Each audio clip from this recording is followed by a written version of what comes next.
මේ විදිහේ පරගති හවුලක් බලයට ඉන්න ඉඩ දීලා බලන් ඉන්නවනම් මේ රටට සාමය ඒකීය භාවයේ දිනන්න දිවිපුදුපු මිනිස්සු කරලා තියෙන්නේ මොන වැඩක්? අපි බලන් ඉන්නවනම් මේ පරගති හවුලට මෙහෙම ඉන්න දිට දීලා. මේ ඔක්කොම විනාශ කරන ගමන් හිතම් මොකද කරන්නේ? හුටන් එක්ක එකතු වෙලා හැමදාම අපේ කාව හරි වේදා. වෙන මොන වැඩක්වත් දන්නේ නැහැ මේ හිතම්. හිතන් හුටන් එක්ක එකතු වෙලා කාව හරි වේදා.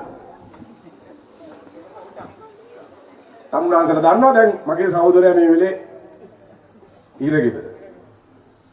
ඊට කලින් නෝනා. ඊයේ අපේ ජයන්ත සමරවීර පාර්ලිමේන්තු මන්ත්‍රීතුමා. ඊළඟට අපේ මහින්දානන්ද ඇමතිතුමා ඒ අතර හිරී ගියා. එක්කෙනෙක් කෙනෙකුට දෙන්නෙක් දානවා.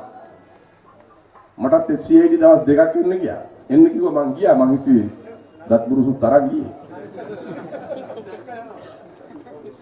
ඕමාරි ප්‍රශ්න 160ක් ලියාගත්තු කොලයක් තියෙනවා ඒ නිලධාරියා. තාම අහලා ඉවරුනේ 35ක් විතර. මා දිග උත්තර දෙනවා. ඒ 160ම ඉවර කරන්න කිව්වොත් නම් සෑහෙන කාලයක් යනවා. ඒ නිසා තමුනාසට පේනවා මේක තමයි ඉන්නහලගේ ක්‍රමේ. එදා බටලන්ද වදකාගාරයෙන් බය කරන්න හැදුව රට. අද මේ FCID මර්ධනකාරී යන්ත්‍රණයෙන් බය කරන්න හදනවා රට. අපි කියනවා හිතන්ටයි හුටන්ටයි.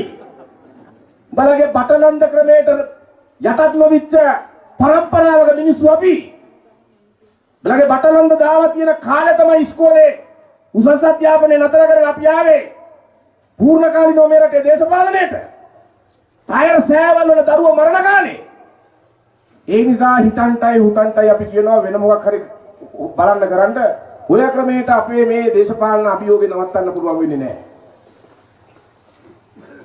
තමුනාසලා අද අපි තීන්දුව කරන්න ඕන මේ ඌව වෙල්ලස්ස රණකාමී මුතුන් මිත්තන්ගේ පරපුරෙන් නම් තමුනාසලා පැවතෙන්නේ.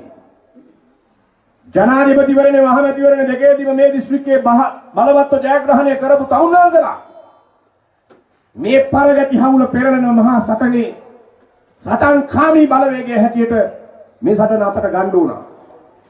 ඒකට සංවිධානය වෙන්න ඕන. දැන් හදාගෙන යනවා විවස්ථාව. පළාත් පාලන ඡන්ද කියන්නේ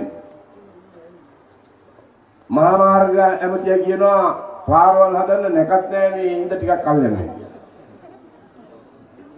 නැකත් නෑ. නැකත් නැති අඳු තමයි දැන් පාරවල් නැති. ඒ වගේ ඡන්දෙටත් නැකත් නෑලු. දැන් මේ පළාත් පාලන ඡන්ද දිගටම ගත්තා. නීතියට පිටින් මැතිවරණ කොමිසමේ සභාපතිවරයා ස්වාධීන කොමිසමක් නම් කෝ තීරණය ගන්නෙ නෑ. මොන ස්වාධීන? මොන ස්වාධීන? ඒ නිසා තමුනාසට පේනවා ඡන්ද සිටියම අකුරනවා. සමුපකාර ඡන්ද තියෙනවා දැන් ඒකත් නවත්තන්න හදනවා. කියපු හැම සම්පකාර ඡන්දයකින්ම මහින්දවාදී බලවේගයේ ජයග්‍රහණය කළා තියෙනවා. අම්බලන්ගොඩක් දිනලා කුලියා පිටියේ අකිල විරාජ්‍ය ආසනේ සම්පකාරෙත් දින්නා. ඒගොල්ලෝ දෙගොල්ලෝ එකතු වෙලා ඉල්ලලා. ඒත් දින්නා. තව සම්පකාර කීපකම ප්‍රතිඵල දැන් නිකුත්ලා තියෙනවා. ඒ ඔක්කොම දිනලා. දැන් ආරංචි සම්පකාර ඡන්දෙත් මගදී අත් පිටවන්න ලෑස්ති වෙනවා. හැබැයි ආණ්ඩු ක්‍රම ව්‍යවස්ථාවක් හදාගෙන යනවා පාර්ලිමේන්තුව ඇතුලේ. විග්නේශ්වරන්ලා ඉල්ලන්නේ යන්නේ ව්‍යවස්ථාවෙන් දෙන්නලු සෝපාලනේ. දැන් මේ දීපු බලය පලාස භාවට මේ දීලා තියෙන බලය අරගත්තු විග්නේශ්වරන් මේ බලය මෙහෙම තියාගෙන මෙහෙම නටනවා නම් ඔయిత වඩා වැඩි බලයක් පොලිස් බලයක් ඉඩම් බලයක් මූල්‍ය බලයක් දුන්නොත් බුදුම්මේ කොහොමද නටයිද? දැන් මේ බලය තියාගෙන බුදු පිළිම ගලවන්න කියනවනම් ඔయిత වඩා වැඩි බලයක් දුන්නොත් මොනවා ගලවන්න කියයිද? මේ අන්තවාදයට ඒ විදිය පුද සත්කාර කරලා හීලෑ කරන්න බෑ. අන්තවාදයට වැඩෙන්න ඉඩ දීලා ඒක හීලෑ කරන්න බෑ. යුද්ධ කාලෙවත් යාපනයේ විශ්වවිද්‍යාලයේ සිංහල දෙමළ ශිෂ්‍යයෝ අතර ගැටුම් ඇති උනේ නැහැ. ගැටුම් ඇති උනේ මේ ආණ්ඩුව ආවට පස්සේ. ඇයි? අන්තවාදීන්ට විශ්වාසයක් තියෙනවා අපිට විරුද්ධව නීතිය එන්නේ නැහැ, ක්‍රියාත්මක වෙන්නේ නැහැ. අපිට ආරක්ෂාව තියෙනවා, බය වෙන්න ඕනේ නැහැ. අන්න එතකොට තමයි අන්තවාදීන් යුද්ධ කාලේවත් ගැටුම් ඇති නොවිච්ච යාපනයේ විශ්වවිද්‍යාලයේ ගැටුම හැදුවේ. මේ ආණ්ඩුව කරලා තියෙන අන්තවාදයට පණ දෙන එක. පණ දීපු අන්තවාදයට වැඩි වැඩියෙන් බලය දෙන්න තමයි බෙදන රට බෙදන විවස්ථාවක් අටවගෙන එන්නේ. ඒක ගේන්න වෙනවා ජනමත විචාරණයකට. පාර්ලිමේන්තුවේ 3-2ක් අරගන්න වෙනවා. 3-2ට අත උස්සන ඉඩ තියන්න එපා එක මහජන නියෝජිතයෙකුට. තමුන්වහන්සේලාගෙන් ඡන්දේ කිය අය නම් මෙහි තමුන්වහන්සේලාත් එක්ක ඉන්නේ නේ. එක්කෙනෙක් කර. මැඩම් ගියා. ඔව් මං කවුද කියලා ඇහුවේ නෑ. එච්චරම උදව් කරන්න එපා. එක්කෙනා ඉන්නේ ගියේ. එතකොට අර චිට් එකෙන් පැනපු සෙට් එකක් ඉන්නවනේ. ඈ?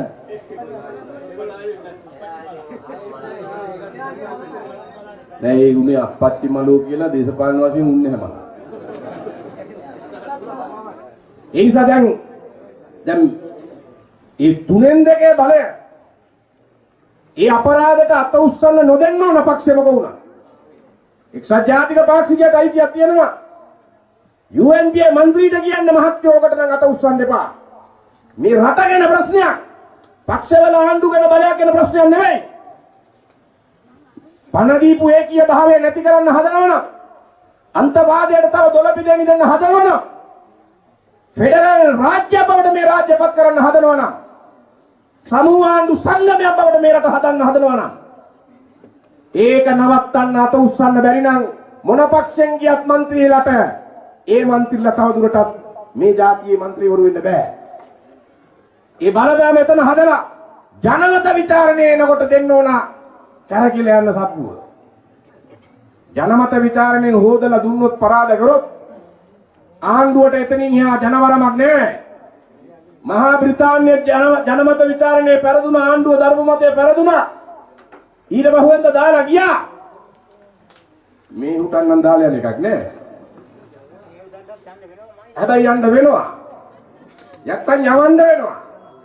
ඒ නිසා මෙන්න මේ සටන් අභියෝග ඉස්සරහා අපි ඉන්නේ. ඒකට සූදානම් වෙන්න නම් සංවිධානය වෙන්න ඕන. ඒක සඳහා අවශ්‍ය කරන මතවාදයේ අවබෝධය මහ ජනතාව අතරට ගෙනියන්න ඕන.